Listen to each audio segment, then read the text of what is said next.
David and Emily, a young American couple, decided to spice up their Friday night with the midnight screening of a newly released horror film, The Cursed Melody.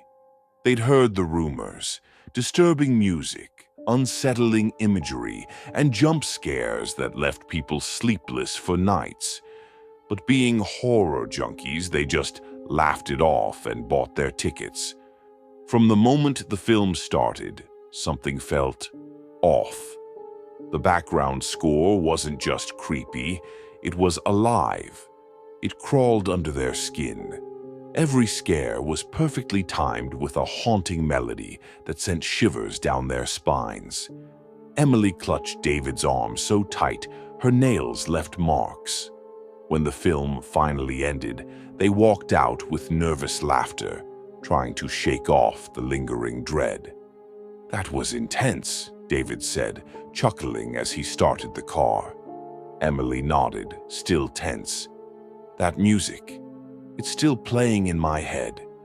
Trying to lighten the mood, David turned on the car's stereo and froze.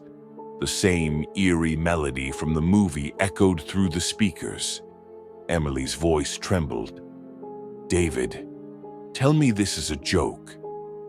"I swear I don't have this on my playlist," he muttered, quickly turning it off.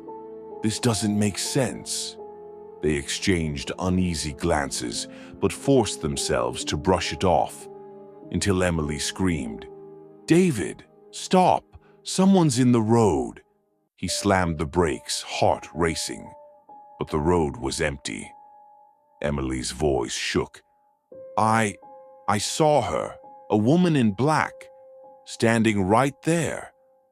"Let's just go home," David said, trying to hide his panic. When they finally reached their apartment, David fumbled for his keys, only to realize they were gone. "Maybe you dropped them at the theater," Emily said. Dread sank in as they drove back. The theater was empty except for a sleepy night guard. He let them inside with a flashlight. Everything looked the same, yet different. David crouched near their old seats and found the keys almost immediately. But as they turned to leave, the projector behind them flickered to life. Static, then whispers, and that same cursed melody filled the room. On the screen, an image appeared, a woman with hollow eyes staring straight at them. They ran, no hesitation. Back on the road, just as they began to breathe again, Emily screamed, "She's here, in the road again." David slammed the brakes but saw nothing. Emily sobbed, "It's her, from the screen. She followed us." Suddenly, the radio crackled to life.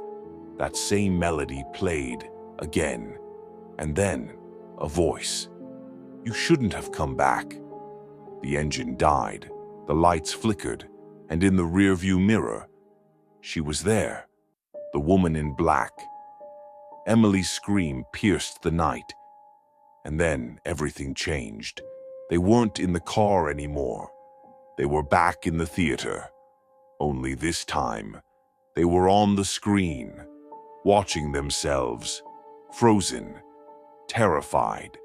The theater seats, once empty, were now filled with shadowy figures watching them. David and Emily were no longer the audience. They were part of the film, trapped forever.